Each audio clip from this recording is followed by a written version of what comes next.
En Capital Radio, El Balance, con Federico Quevedo.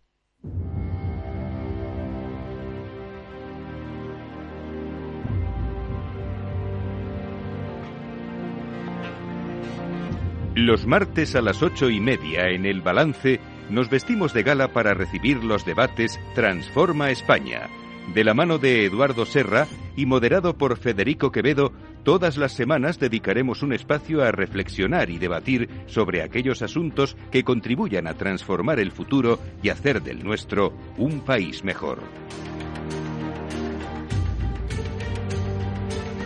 Eduardo Serra, buenas noches. Buenas noches, Federico. En nuestro debate Transforma España nos toca hablar a ti y a mí un ratito. Sí.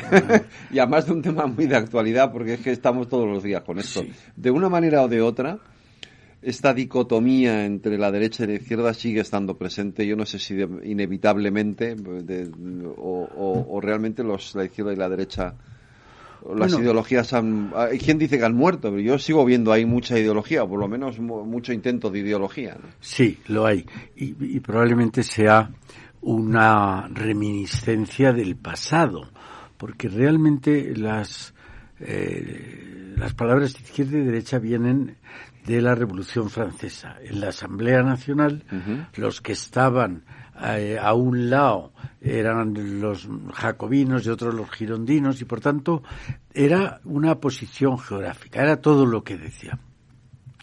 Eso durante el siglo XIX se extiende las ideas de la Revolución Francesa, básicamente las ideas de igualdad y libertad. La tercera idea, que era fraternidad, esa queda un poco más apagada, porque la que realmente enciende los ánimos es la libertad y la igualdad.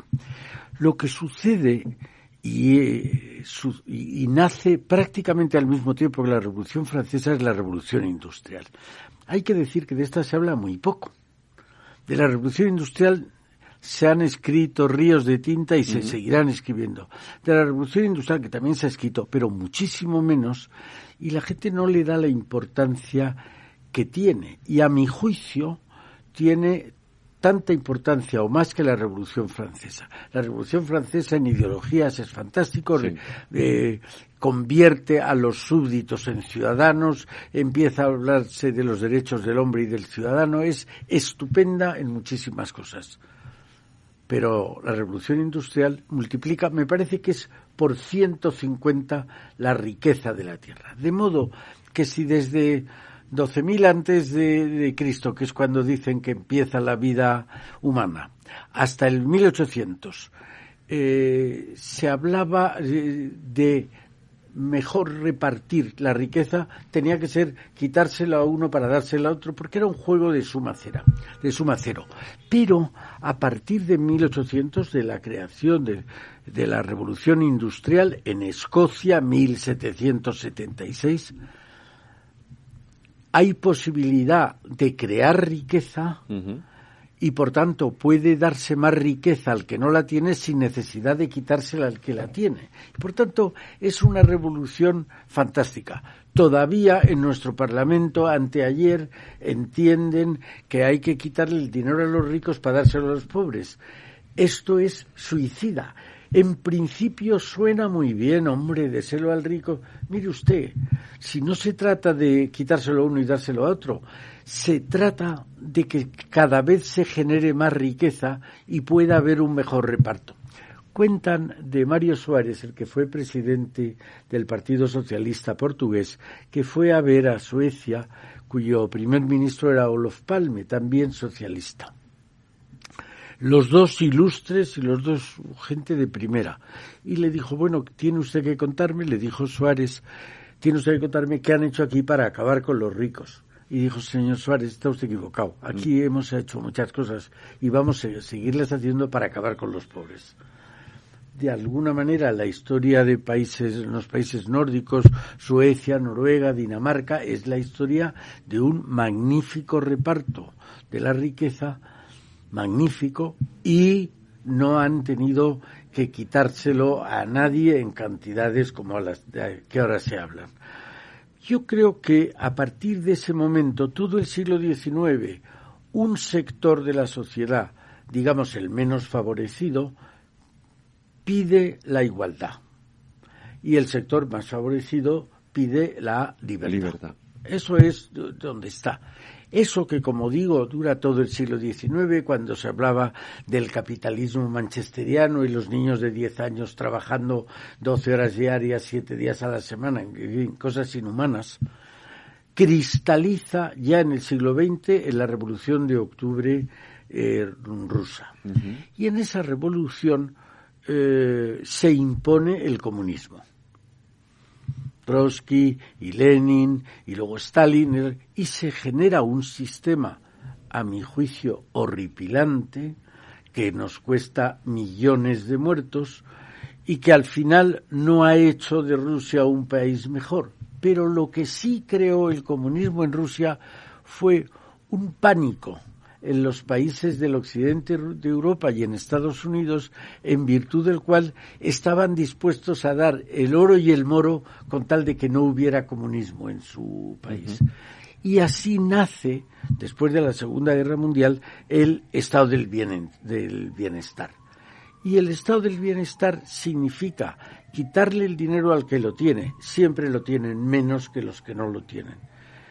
Quitárselo para repartirlo entre todos.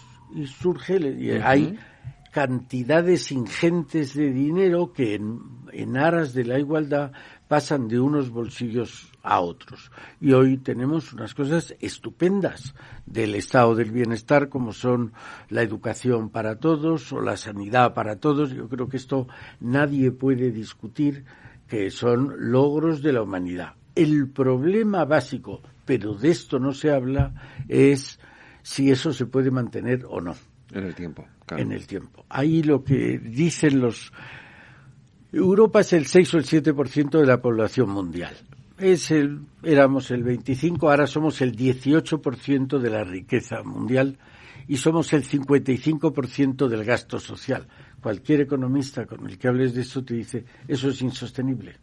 Eso no se puede mantener, porque si tú le tienes que poner a los bienes que exportas la parte del impuesto y la parte de las cotizaciones sociales, resulta que otro de un país que no tenga ese gasto social uh-huh. es más competitivo que tú, él vende y tú no vendes. Luego se va empobreciendo los países de Occidente, como está pasando en el caso presente muy claro. Europa es hoy mucho menos importante en términos comparativos que lo era hace 15 años, especialmente si lo comparamos con un país como China. China era el 3% del PIB mundial y ahora es el 15 o el 17, mientras que Europa ha bajado del 25 al 17. Entonces, ¿por qué? Porque la gente ya no fabrica. Hemos asistido durante todos estos años a la deslocalización industrial, que quería decir, yo quito mi fábrica de automóviles o de cervezas o de máquinas herramientas del país de Europa porque me sale muy caro por los costes sociales y me voy a Tailandia o a Singapur o a Indonesia. Uh-huh. Entonces, esto es lo que chirría un pío deseo, que todo el mundo viva bien, no hay nada mejor. Hay que cuidarlo de tal manera que lo podamos mantener, porque por el camino que vamos no se puede mantener. Y este es el dilema de nuestros días. Por eso creo que esos conceptos de izquierda y derecha habría que analizarlos a la luz del mundo de hoy y ver si sigue siendo izquierda y derecha como pensábamos o no. Claro, la cuestión está y volvemos a algo que hemos comentado muchas veces aquí en el programa, es la falta de mirada a largo plazo de quienes tienen que tomar las decisiones. Se mira a corto plazo, ¿no? Claro. Nadie mira a largo plazo, nadie mira a 10 años, a 15 años vista, ¿no? ¿Qué va a pasar? ¿Qué tenemos que hacer para evitar que todo esto ocurra, ¿no? Es el tema de la demografía o de las pensiones. Claro. Habrá que tomar decisiones, pero nadie se atreve a tomarlas porque, eso ya llegará, que lo hagan otros cuando venga el problema, ¿no? Claro, hay que recordar, no sé si fue Mao uh-huh. El que dijo que le preguntaron qué opinaba de Napoleón y dijo, todavía es un fenómeno muy reciente para poder enjuiciarlo. Uh-huh. Ya habían pasado 200 años. los sistemas políticos occidentales, las democracias, están regidas por políticos elegidos, pero cada muy poco tiempo, cada 4 o 6 años, con lo cual, lógicamente, ellos miran a 4 o 6 años, y el que venga detrás, como dice el dicho castizo, que arree. Sin embargo, en países, bueno, ahora estamos viendo cómo Rusia toma las decisiones. Putin lleva en el poder de ruso más de 20 años. O los chinos. Ahí tienen, no es que piensen a una década, piensan a más de una generación. Y ahí nos llevan ventaja. Entonces, creo que esto lo deberíamos pensar de buena fe, en ambiente de concordia, pero pensar si no estamos sacrificando a nuestros propios países. Pero bueno, eso es digamos que eso es una posición más pragmática y eso está muy lejos del debate ideológico que ahora mismo tenemos no solo en España, en general en toda Europa, pero en España desde luego de un modo muy, muy particular, ¿no? Y ahí te planteo una cuestión, porque los paradigmas que hasta hace no mucho definían a la izquierda y a la derecha, ¿son los mismos ahora o han cambiado? Yo creo que han cambiado y mucho. Han cambiado por muchas razones. Una muy elemental. Antes la izquierda defendía a los trabajadores. Uh-huh. Los trabajadores eran defendidos por los sindicatos. Ahora hemos estado viendo que los sindicatos, que tienen muchas virtudes, no voy a negarlo, defienden a un tipo de trabajador, al trabajador fijo, al trabajador que es temporal y que es joven, de este no se ocupan. Ahí ya vemos una diferencia elemental, pero yo creo que el mundo en estos 200 años ha cambiado tantísimo que el seguir manteniendo categorías que eran válidas hace 200 años les hacen perder sentido en la actualidad. Si estamos viendo que la derecha persigue la libertad, la izquierda, digo, todo esto no es en delimitación tajante, pero es en acentuación. Normalmente los partidos de derechas defienden más la libertad que se necesita, entre otras cosas, para crear riqueza por medio de empresas. Pero no solo esa, quieren la libertad de expresión, quieren la libertad de prensa, mientras que los partidos de izquierda se fijan más en la igualdad. En una igualdad que además es peligrosa en el sentido de que entienden que para ser iguales tiene que tener más poder económico el gobierno, y entonces un Estado donde el poder económico y el poder político están en las mismas manos, es un Estado menos democrático que aquel donde están en distintas manos. La teoría de los constitucionalistas de los check and balance, de los controles entre los distintos poderes del Estado, el ejecutivo, el legislativo, el judicial, pues tiene una aplicación en decir, oiga, hay que decir que la sociedad tenga la riqueza, una parte la trae el Estado a través de los impuestos para satisfacer los bienes sociales, los que hablábamos, educación, sanidad, pero otra parte déjela en manos privadas que son las capaces de crear riqueza. Esa riqueza que decíamos que desde la Revolución Industrial se ha multiplicado, creo que es por 150. Bueno, esa sociedad que vive en la actualidad tiene muy poco que ver con la sociedad presidida por los conceptos de derecha e izquierda, por decirlo de una manera muy nítida, del XIX, pero también del siglo XX. Yo creo que hoy estamos asistiendo a una revolución, a mi juicio, no tan importante como la revolución industrial, sino a mi juicio más, que es la revolución tecnológica. ¿Por qué más? Porque la revolución industrial, como su propio nombre indica, pues afectaba a la industria, a los telares, a las máquinas de ferrocarril, que fueron las primeras cosas. La máquina de vapor que se hizo precisamente para quitar el agua de las minas, de las minas de carbón en Escocia a finales del siglo XVIII.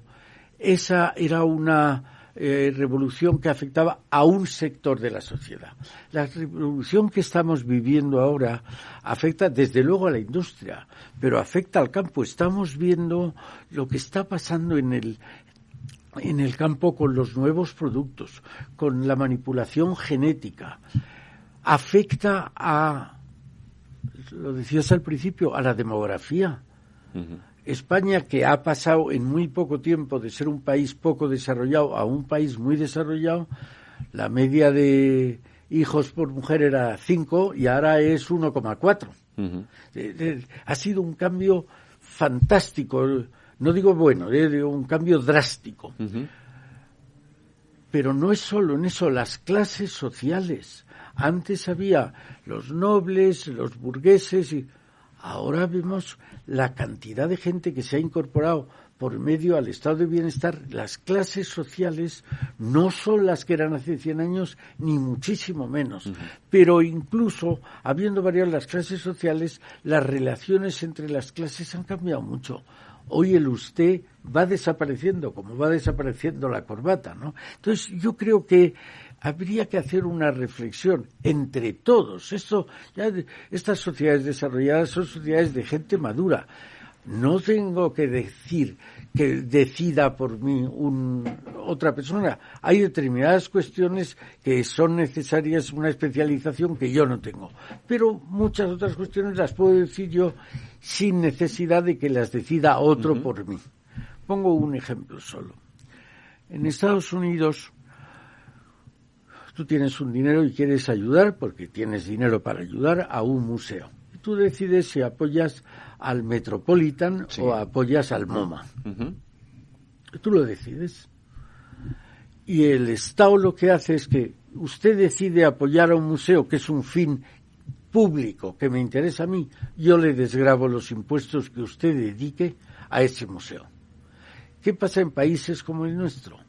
Pues mire, yo, Estado, voy a decidir a qué museo apoya usted. Y en vez de desgravar con impuestos, yo le cobro los impuestos y yo digo si voy a apoyar al Museo del Prado, al Reina Sofía. Eso es la diferencia que todavía nos siguen considerando como menores de edad en muchos sentidos. Yo creo que esto convendría darle una vuelta por nuestro propio interés. Fíjate que yo una de las cosas que además tremendamente de actualidad ahora mismo, ¿no?, que he percibido es el cambio de argumentos o de discursos, ¿no? Antes bajar impuestos era de derechas y subirlos era de izquierdas. Es verdad que desde que Zapatero dijo aquello de que bajar de impuestos también era de izquierdas, esa línea divisoria se difuminó. Pero entonces ahora hemos entrado en una vertiente nueva de ese concepto de izquierda-derecha en función de los impuestos, que es porque claro, la gente al final, a nadie le gusta que le suban los impuestos. Todo el mundo quiere que se los bajen, y más en situaciones como esta, ¿no? Cuando estás pagando barbaridades por ir a la cesta de la compra o por la gasolina o por todo, dices, bájeme los impuestos, no me los suba. Entonces, ¿cuál es el argumento para provocar esa confrontación, que en definitiva es lo que se busca, ¿no? Es el estado del bienestar. Yo le subo a usted los impuestos porque hay que sostener el estado del bienestar, y los que dicen que los van a bajar lo que hacen es poner en peligro el estado del bienestar. Con lo cual te están engañando, te están diciendo es que si le bajo los impuestos, su hijo ya no va a poder seguir yendo al colegio público. Tendrá que ir a un colegio privado y no sé si usted va a tener dinero para pagarlos, ¿no? Sí. Entonces ya te plantea y dices, bueno, pues a lo mejor que me los bajen, ¿no? Claro. Entonces... Ese argumento es especialmente demagógico, porque... Primero, ha cambiado la sociedad. Estábamos hablando antes que España era un país típicamente subdesarrollado en los años 50 del siglo pasado, y que ahora ya es uno de los países más desarrollados del planeta. Pero no es solo eso, es que al ser desarrollado hay mucha más gente que tiene dinero y mucha más gente que se ve obligada a pagar impuestos. Muchísima más gente. Y entonces, cuando el dinero te lo van a quitar a ti, entonces te quejas. Si viviéramos en un país como el que muchos políticos creen que todavía viven, pues hay que quitárselo al rico para dárselo al pobre.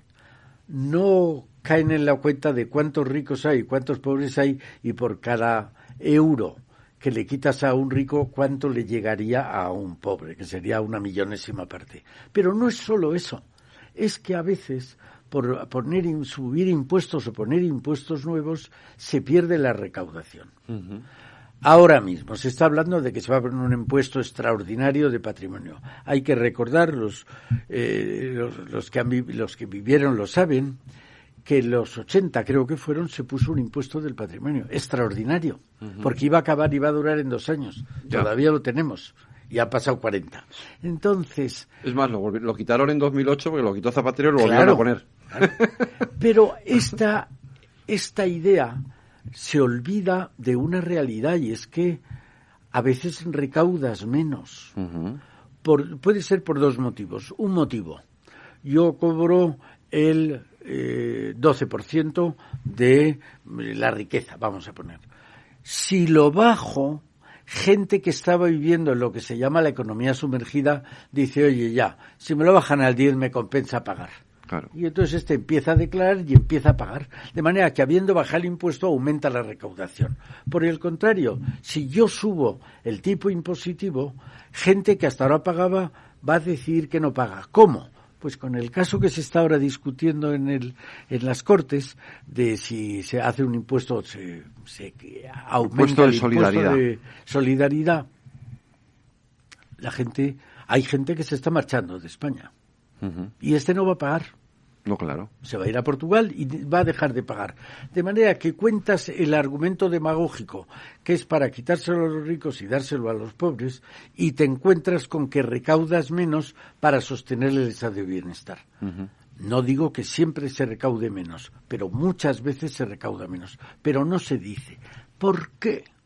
Bueno, hay una cosa incómoda de decir, yo creo, pero que es verdad, y es que cuando tú le dices a un señor, ¿usted qué quiere? ¿Que los ricos paguen más o menos? Todo el mundo te dice que quiere que paguen más. Pero la cuestión curiosa está, ¿y quién es rico? Todo el mundo te contesta, el que gane 1 euro más que yo. Yo no soy rico. Pero claro, resulta que cuando van a subir, si suben a los que tengan más de 10 millones de euros, son 40. Si son los que tengan más de 1 millón de euros, son legión. Y entonces esa legión ya no es lo que llama rico, son la gente que tiene un buen vivir, un buen pasar, mejor que la mayoría. Uh-huh. Pero fíjate, yo tenía la sensación de que todos esos paradigmas que conocíamos de la confrontación entre la izquierda y la derecha y que tienen que ver con los ricos, con los pobres, con las diferencias sociales, etcétera, pues más o menos habían ido diluyendo, porque al final, claro, las sociedades han crecido, se han enriquecido, se han igualado, entre comillas. Es verdad que sigue habiendo ricos muy ricos y pobres muy pobres, eso es inevitable. Y aunque haya animales que digan, como decía alguno en alguna televisión, que lo que hay que hacer es quitarles todo el dinero a los ricos para dárselo a los pobres, a Robin Hood, pero es que esto es un absurdo, que nadie se plantea semejante barbaridad, pues la inmensa mayoría entran, digamos, conviven en un ambiente económico parecido, ¿no? Eso es. Y sin embargo ahora vuelvo a percibir esa confrontación o sea, hay quienes quieren volver a poner sobre la mesa esa confrontación entre ricos y pobres, de clases sociales, que es algo que ya habíamos superado en el debate político. Sí, es verdad. Yo creo que ahí la envidia juega un papel importante. Azuce usted, porque si usted azuza contra el rico, el que se considera pobre, que es casi todo el mundo, va a ir contra el rico y va a estar a favor de eso y te van a elegir a ti, que se hacen por razones electorales. Lo más triste de esto es que no se hace para arreglar la sociedad o sostener el estado de bienestar, sino que se hace para que la gente les elija. Estamos en una sociedad donde cada día más argumentos son puramente electoralistas. Y eso es, yo comprendo que para que un político haga lo que tiene que hacer, lo primero que necesita es ser elegido. Pero hay un cierto pudor, no diga usted lo contrario de lo que va a hacer. Y esto, por desgracia, hemos visto demasiadas veces, ¿no? Yo creo que, por fortuna, ha aumentado muchísimo el número de gente que ha mejorado su nivel de vida. ¿No? Muchísimo. Increíblemente. Si no hablamos de España, hablamos del mundo. en los últimos 70 años, algo así como 1.000 millones de personas han dejado de tener hambre. 1.000 millones. O sea, lo que no había conseguido ni el comunismo, lo ha conseguido el desarrollo. Y ahora mismo grandes partes del planeta están viendo lo que nosotros vimos hace 60 o 70 años, que es un crecimiento. España en la década de los 60 del siglo pasado creció a un 7% acumulativo anual durante una década o más. Es decir, pasó de ser un país pobre a ser un país desarrollado. A mí me tocó en los 80 ir... Espera, me lo vas a contar ahora, que tenemos que hacer una pequeña pausa. Sí. Y seguimos.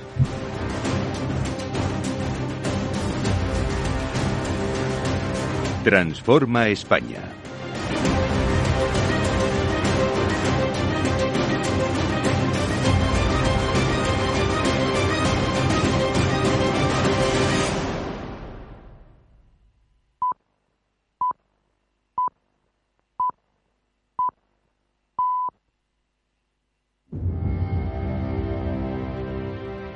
Transforma España. Las 9 de la noche, una hora menos en las Islas Canarias, siguen ustedes en la sintonía de Capital Radio y seguimos en nuestro debate Transforma España, analizando ese viejo conflicto, ese viejo dilema entre la izquierda y la derecha y en fin, reflexionando sobre los viejos y los nuevos paradigmas que diferencian o no diferencian a unos y a otros. ¿Te habías quedado en que en los años 80? Sí, me tocó, en los años 80, a mí me tocó, yo estaba en defensa y me tocaba hacer adquisiciones de material. España tenía el material en defensa muy viejo, muy obsoleto y necesitábamos reponerlo. Y había que ir pues a capitales europeas y a Washington, a Estados Unidos a comprar. Allí compramos las fragatas, aunque luego se fabricaron aquí, compramos los aviones que luego se fabricaron aquí, los Eurofighter y tal.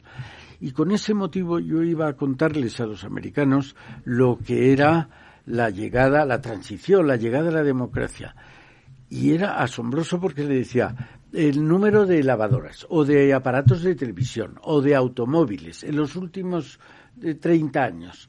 Estados Unidos ha crecido un 3%, España ha crecido al 14%. Y así en todo, porque claro, nosotros pasábamos de no tener nada a tener un poquito, ellos de tener mucho a tener un poco más. Pero entonces, en España tuvimos como muy nítidamente, muy plásticamente, la visión de lo que era un país pobre del que acabábamos de salir y un país rico en el que estábamos entrando, ¿no? Yo creo que es verdad lo que dices, se ha cambiado. La izquierda se ha visto obligada a cambiar su discurso porque ya no le seguían el discurso de pobres, famélica legión, y entonces se ha ido a nuevos discursos, algunos de ocurrencia, pero otros que son realidad. Yo creo que la sostenibilidad del planeta, hace 50 años, si el hombre había conseguido, el caso más claro es poner un pie en la luna, todos estábamos contentos. Pero ya entonces hubo un chiste en un periódico español que decía, el hombre ha pisado la luna. Punto. Era de las pocas cosas que le quedaban por pisar, criticando ese avance de la humanidad. Entonces, había un inicio de la sostenibilidad, de la preocupación por el ecologismo, ¿no? Yo creo que esa es una bandera razonable y que quizá la derecha ha tardado más tiempo en coger, aunque ha tenido algunas ideas equivocadas. La energía nuclear, ¿por qué nos cuesta la energía, la barbaridad que nos está costando ahora? Porque mire usted, se dijo que había que hacer un parón nuclear. Ahora los que lo propusieron están arrepentidos, porque ahora alguien les tendría que decir, por su culpa, por no tener parón nuclear, que no tiene Francia, o que... Esa es... El cambio climático es otro nuevo discurso que ha cogido mejor la izquierda que la derecha. Yo a otros ya no los veo tan necesarios. Alguno, por ejemplo, el animalismo. El ver que los animales, cuando yo estudiaba, el hombre era el único ser titular de derechos. Ahora ya se hablan de derechos de los animales. Sí, sí. Y probablemente sea un adelanto, no lo voy a criticar. El trato con otras culturas, otra vez por la contraposición. Cuando yo tenía 12 años, en los colegios nos daban para el domum unas huchas que eran la cabeza de un negro, o la cabeza de un indio, o la cabeza de un chino. Eso ahora no se puede hacer. Ahora sería un... Vamos, pero que por la calle. va mejor a Sí, claro. esta visión de comprender o de intentar comprender a las otras culturas o a las minorías que decíamos. El multiculturalismo. Eso, el multiculturalismo es decir, todas son iguales. Yo en eso no estoy tan de acuerdo. No, la izquierda sí. Sí. Es multiculturalista. Sí, sí. Yo en eso no estoy de acuerdo. Me parece que yo tengo una cultura que es la mía, mi obligación es respetar a las demás, y las demás pero la no tuya decir, también. pero a mi modo de ver, no es igual una cultura como la nuestra, que considera iraní. igual a la mujer y al hombre. No es igual que la del Islam, donde considera a la mujer ontológicamente subordinada al hombre. Pues mire usted, no me da igual. Y el que dice el papel de la mujer dice de muchas otras cosas en la sociedad, ¿no? Yo creo que con otros seres, con otros animales, con otros seres humanos, estamos mejorando la relación. Hay otras cosas en las que no estoy tan seguro de que estemos mejorando. Pero sí hay un nuevo tipo de sociedad, hay un nuevo tipo de familia. Esa familia monoparental no existía la palabra hace 50 años. ¿Qué me dice usted con mucho que la madre que era viuda o el padre que era viudo, pero no había familias? Lo que hemos dicho antes de la demografía, la duración de la vida humana, ahora la esperanza de vida media en España, que es de las más altas del mundo, es 85 años, con una cierta ventaja para la mujer sobre el hombre, ¿no? Nuevo trabajo y nuevas clases sociales. Antes no se hablaba de pobres y ricos, pero no se hablaba de jóvenes y mayores. Y hoy una división de la sociedad es los mayores tienen más capacidad económica porque han tenido en su tiempo trabajos más permanentes, porque ahora disfrutan de la pensión, cosa que hace 50 años no se disfrutaba en la cuantía de hoy. Pero fíjate cómo los discursos se radicalizan en los extremos y confluyen en el centro. Quiero decir, entre los partidos más de centro derecha y de centro izquierda, no quiero poner nombres, ¿no? Porque yo no creo que sea un problema solo de España. Se difuminan algunas diferencias entre ellos, se difuminan, es decir, por ejemplo, el tema de la defensa. Hoy lo hemos visto, ¿no? Partidos socialdemócratas apoyan la militarización cuando tradicionalmente la izquierda era antimilitarista y sin embargo ahora hoy hemos aprobado un 25% de subida del impuesto del presupuesto de defensa, que obviamente el Partido Popular estará de acuerdo con eso, ¿no? Sin embargo el socio de extrema izquierda del gobierno no. Hablabas del cambio climático. El centro derecha entiende el concepto, lo apoya y lo defiende. Sin embargo, la extrema derecha lo niega. Es negacionista del cambio climático. Quiero decir, hay una serie de cuestiones que siguen siendo elementos de confrontación en los extremos, pero que, sin embargo, en el centro, la centroizquierda, la socialdemocracia y el liberalismo confluyen ahí. Claro, eso a mi modo de ver es una observación importantísima por lo siguiente. Tradicionalmente en la democracia española ha habido un bipartidismo imperfecto porque existían y existen los partidos nacionalistas, pero básicamente sabíamos que de los 350 escaños del Congreso, 300 eran para la suma PP-PSOE. Y entonces se discutían lo que llaman el caladero de votos. La discusión estaba para ver quién le quitaba votantes del centro, el PSOE al PP o el PP al PSOE. Se discutían ahí. Estaba en el centro. Luego predominaba la moderación, predominaba la concordia. a partir del siglo XV, del año 15, 2015, yo diría mejor, a partir de la crisis del 2008, aparecen nuevos partidos. Alguno en el centro, Ciudadanos, pero uno en la extrema derecha, más a la derecha del PP, y otro más a la izquierda del PSOE, que les empiezan a quitar votos a esos partidos. Entonces, esos partidos que habían sido los mayoritarios se radicalizan para que no les sigan quitando votos. Pero ha habido un estudio hace poco tiempo que decía que en el 80% de las materias la mayoría de los partidos están de acuerdo. Claro, si es que la mayoría están de acuerdo. Entonces, ¿qué pasa? Que esa radicalización les ha llevado en algunas posiciones a enfrentarse abruptamente, pero en otras han visto, pues la que tú dices de defensa, y hay alguna más donde el centro derecha y el centro izquierda se van pareciendo. Los extremos lo tienen más difícil. Después de estos años que estamos viendo de lo que ha sido especialmente el gobierno con un componente de extrema izquierda, el futuro que se les augura no es halagüeño. Y esto probablemente las formaciones políticas mayoritarias tomarán nota y actuarán en consecuencia, ¿no? Uh-huh.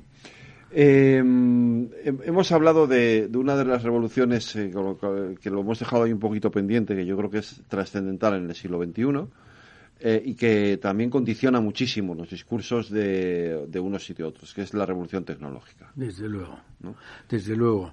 Yo creo, como te decía, me parece que es más importante que la revolución industrial, porque primero afecta a las industrias, sin duda, pero a otras empresas que no son industriales, a la agricultura, a los servicios, a las administraciones, a las familias, a las personas. El teléfono móvil no se puede decir que sea un producto para la industria, es para todo el mundo. Entonces, primero afecta a todo el mundo y segundo afecta en una profundidad, a mi modo de ver, más grande que la revolución industrial. Está afectando a nuestros hábitos, a nuestra manera de comportarnos, a las relaciones sociales. Estamos viendo con lo que la novedad que ha supuesto el teletrabajo.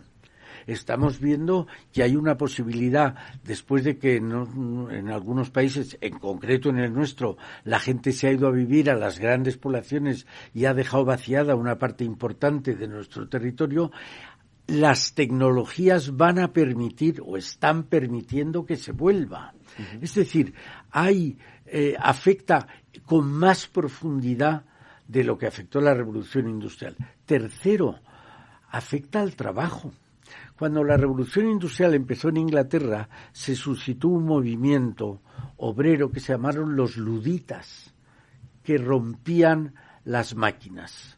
¿Por qué creían que las máquinas quitaban puestos de trabajo? Uh-huh. Y entonces, luego se ha demostrado que con máquinas hay más puestos de trabajo que sin máquinas, pero en fin. Bueno, ahora estamos viendo la cantidad de puestos de trabajo que están en riesgo con las nuevas tecnologías. Ya no es solo que sustituya, como la revolución industrial, el músculo, y en vez de tener a 40 trabajadores haciendo una carretera o asfaltándola, ahora tenemos unas máquinas que las manejan 1 o 2 y hacen el mismo trabajo o más. Sí. Pero es que ahora se sustituye no el músculo, se sustituye la inteligencia. Uh-huh. Entonces estamos viendo como inteligencia artificial, el software, los ordenadores están haciendo trabajos que antes tenían que hacer un montón. Pensemos en el trabajo de los contables. Yo creo que esto, como hemos aprendido de la revolución ludita, no va a quitar puestos de trabajo. Sigue siendo necesario el asesor contable. Sigue siendo necesario, pero ya no tiene que pasarse la vida haciendo operaciones de suma o de multiplicación o división. Ahora lo que tiene que vigilar es que las operaciones que han hecho las máquinas, uh-huh, los programas de software, son correctas. Es decir, eso también ha producido una menor necesidad del trabajo. Estamos hablando de la semana de 4 días. Hace nada ha salido Carlos Slim diciendo que propone la semana de 3 días de trabajo. Ojalá. Claro, aunque no llegaríamos aquí diarias, para hacer, claro. Pero bueno, no, pero él decía, con 12 horas y 3 días, yo lo que hago es dar trabajo para los otros 3 días a otro tanto de la población ocupada. Era él decía, una lucha contra el desempleo. Pero bueno, quiero decir, hay unos cambios en las técnicas que utiliza la sociedad que están cambiando la fisonomía de nuestras ciudades. El que hoy vea una gran capital, Madrid, Barcelona, Valencia, Sevilla, Bilbao, o vea esa España abandonada, no se parecen en nada. La tecnología ha generado unas ciudades distintas, una vida, unos medios de transporte distintos, y lo que viene va a ser todavía mayor cambio. Todos los expertos nos dicen que estamos en el comienzo de la revolución tecnológica, es decir, que lo que va a venir y se ve ya cuando individualizan las nuevas tecnologías. Hace unos años se hablaba de nuevas tecnologías, ahora se habla de el Big Data, y se habla de la inteligencia artificial, y se habla del blockchain, y se habla del Internet de las cosas, y se habla que se van superponiendo unas tecnologías a otras y que todas ellas, no sumadas sino multiplicadas, nos cambian la vida todavía mucho más. Por eso seguir colgados de conceptos del siglo XIX es algo peor que un crimen, es un error. Luego, realmente más allá de lo que es un debate puramente electoral o inmediato, ¿vale? Esa confrontación izquierda-derecha se ha superado. Quiero decir, realmente las ideologías, no vamos a decir que han muerto, porque evidentemente cada uno tiene sus ideas, su manera de pensar, y eso también es una forma de ideología, ¿no? Pero como referentes, yo creo que se han difuminado muchísimo, ¿no? Cuando se dice eso, la izquierda te dice, tú eres de derechas. Si tú crees que esas ideologías juegan menos, es que eres de derechas. Pero yo creo que eso es una consecuencia de su exceso de ideologización. Oiga, mire usted, ¿le gusta a usted más la derecha o la izquierda? Pero si yo me subo en un avión, quiero un piloto que tenga 5.000 horas de vuelo. Y me da igual que sea de derechas que de izquierdas. Entonces, una sociedad que cada vez, como consecuencia de la revolución tecnológica, es más tecnificada, las ideologías van quedando como subproductos. ¿Que usted quiere que los débiles cada vez lo sean menos? Desde luego, yo también. O sea, que eso no hay. Pero eso es una parte que no va en contra de la profesionalización, de la tecnificación de la sociedad. Eso es mi manera de pensar, ¿no? Pero nos queda mucho, sobre todo estamos yendo a una ideologización en sectores que no la habían tenido o que la habían tenido menor, pero que es muy mala en el sector de la educación. No podemos formar a una sociedad donde pues, en cada autonomía se explique una historia diferente, porque al final, ¿cuál es el elemento común, el que nos pone a todos, digamos, en la misma línea? La nación, la patria, como le queramos llamar.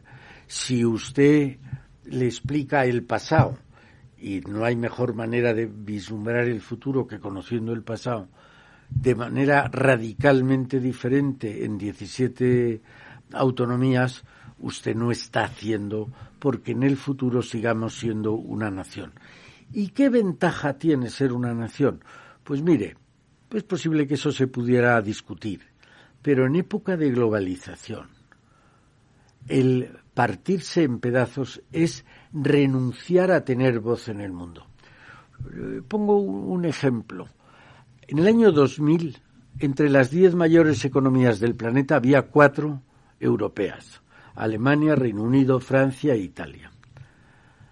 Ya en el año 22 solo queda una, Alemania. Y yo creo que Alemania ya se ha dado cuenta que si no consigue hacer de Europa una unidad, ella también desaparecerá. ¿Y qué quiere decir eso? Pues quiere decir que la voz europea, la voz de los derechos humanos que hablábamos antes, y la voz de la democracia, y la voz del respeto, y la voz de la tolerancia, y la voz de la división de poderes, va a perder fuerza en el mundo.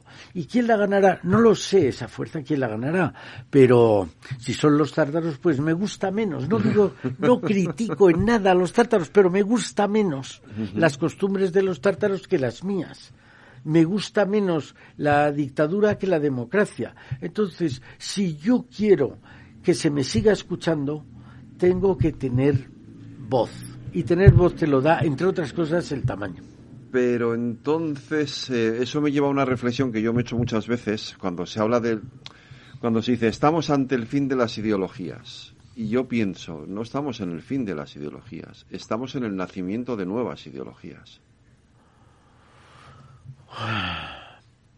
Probablemente hubo un ministro de Franco que se llamó Gonzalo Fernández de la Mora, por otro lado un ministro que escribió un libro que se llamó, que tuvo éxito, que se llamó El crepúsculo de las ideologías, y defendía esa tesis. Claro, la crítica era un franquista, sin embargo, cuando colapsa la Unión Soviética en los años primeros de los 90, poco tiempo después, Fukuyama, que es un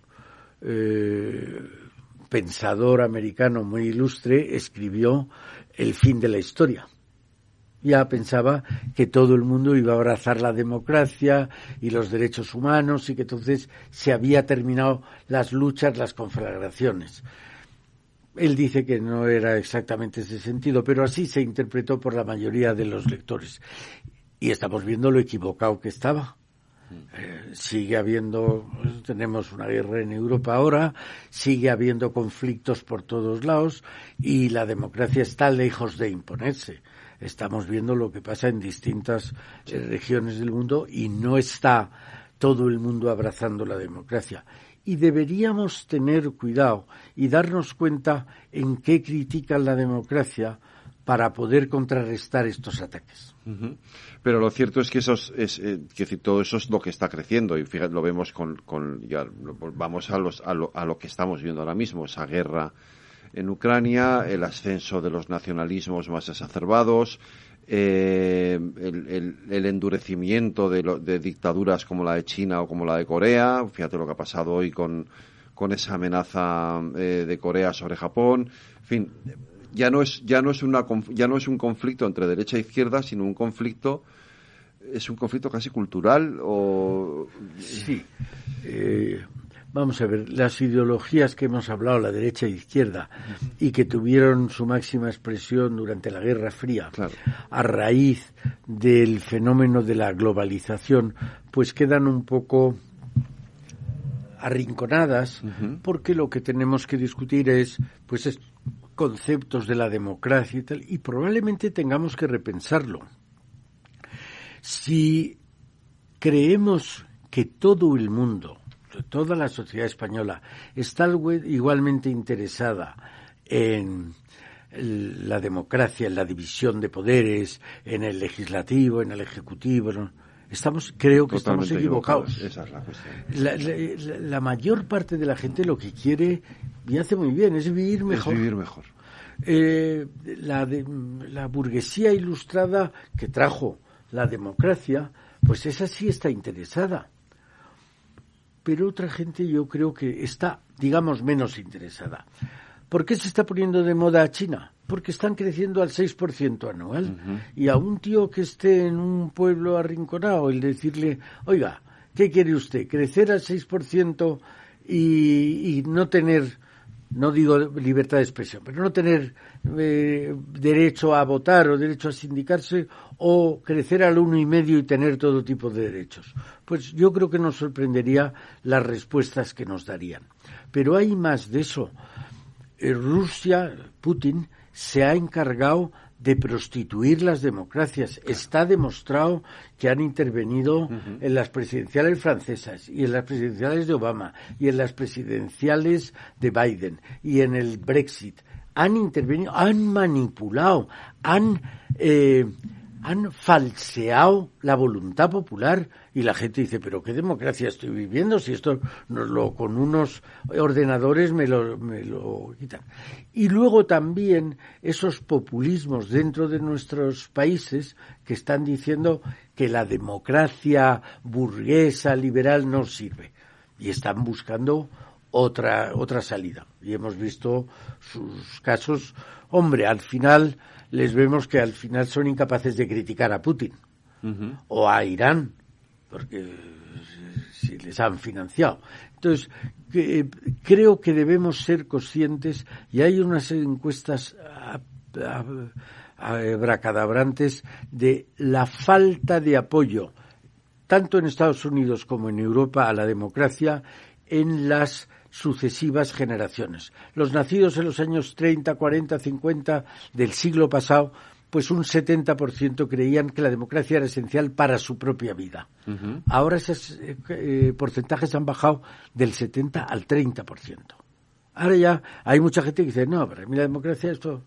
Y si nos vamos a la calle a preguntar lo que le interesa, veríamos cuáles son los resultados. Y serán tremendos, probablemente, claro. Porque efectivamente la gente lo que le preocupa ahora mismo es sobrevivir. Claro.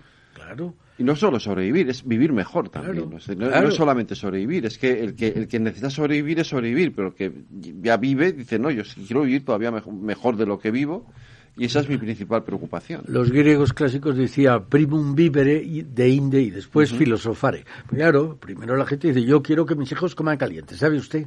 Luego me gustará mucho el poder escribir en un periódico, pero primero quiero que mis hijos coman caliente.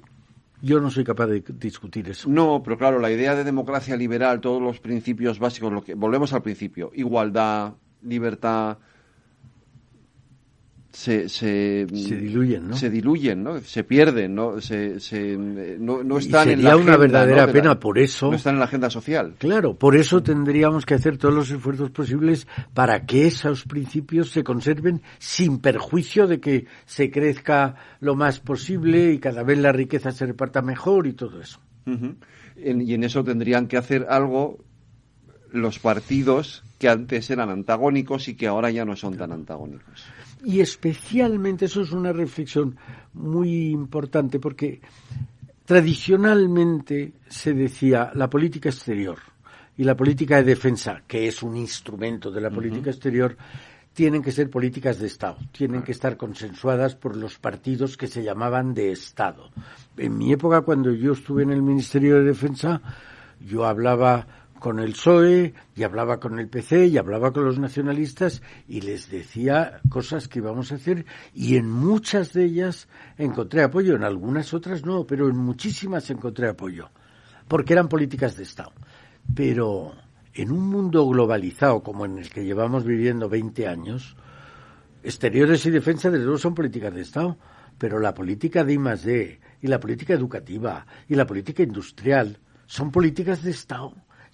Debemos ponernos de acuerdo porque el competidor no es el de al lado, no es el del PSOE o el del PP, el competidor es el finlandés o el de Singapur o el de Namibia. Entonces tenemos que estar jugando todos juntos para poder tener más posibilidades de competir con éxito, ¿no? Luego, en un par de semanas tendremos nuestro debate con los jóvenes, pero ¿tú crees que a los jóvenes todo esto les llega? ¿Les preocupa ese tipo de conflicto? Yo haría dos comentarios. Primero, a todos los jóvenes desde luego no, como a todos los adultos desde Tampoco. luego no.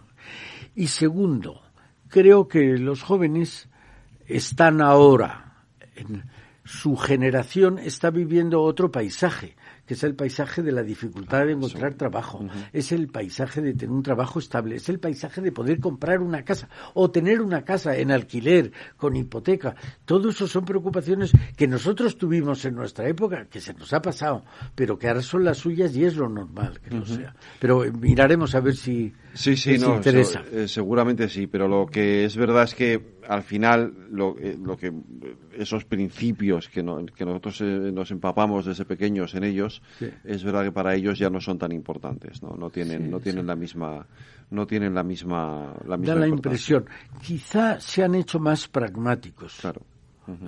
Y entonces, bueno, y menos ideológicos. Claro. Exactamente. Pues Eduardo, la semana que viene más debate aquí Transforma España. Oye, ha sido intensito, ¿no? No ha estado mal. Pues aquí estaremos el próximo martes. Aquí te espero, efectivamente. Un abrazo, Eduardo. Muchas gracias. A vosotros.